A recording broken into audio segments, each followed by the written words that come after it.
Hello and welcome to Episode 4 in a series of informational videos about the Delta Conveyance Project Draft Environmental Impact Report, or EIR, which is now available for public review and comment.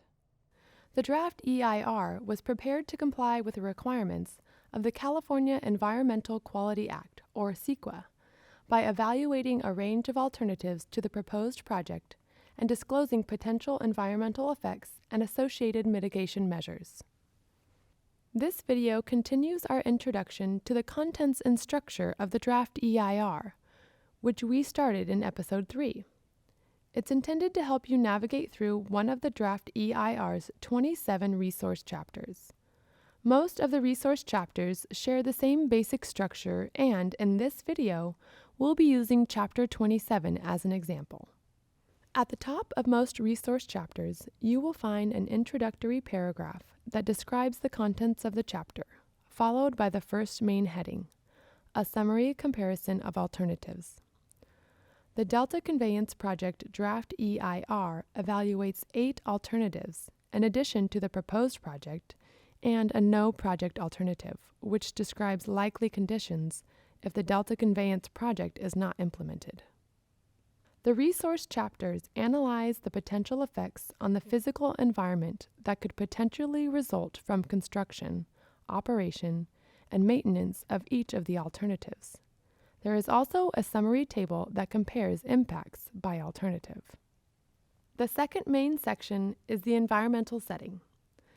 The environmental setting provides important context and relevant information about the existing resource, including definitions and a description of the study area, which include locations of both direct or indirect environmental effects from the project on that specific resource. Following this, there is a section on relevant laws, regulations, and programs. Next, there is a section on impacts and mitigation approaches that describes potential impacts on that resource from each alternative, the proposed project, and the no project alternative.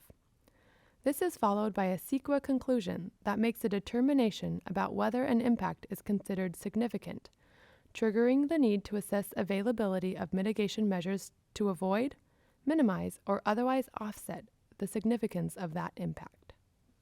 Finally, there is a section called Cumulative Analysis that examines the project's impact to a resource in combination with other ongoing projects and programs to determine whether the project has a considerable contribution to a significant cumulative impact and, as appropriate, discusses the availability of mitigation. As we mentioned earlier, most of the resource chapters use this same structure, so once you've navigated through one chapter, you'll be able to find your way around the other resource chapters in a similar way. During the public review period, comments on the draft EIR can be submitted by email, regular mail, verbally at a public hearing, or through our website. Your comments will be considered by DWR, and all substantive comments will be responded to in the final EIR. These comments will help inform decision makers. In the 5th video, we'll provide more detailed information on the commenting process. Thanks for watching, and to learn more about the Delta Conveyance Project Draft EIR and public review process, go to deltaconveyanceproject.com.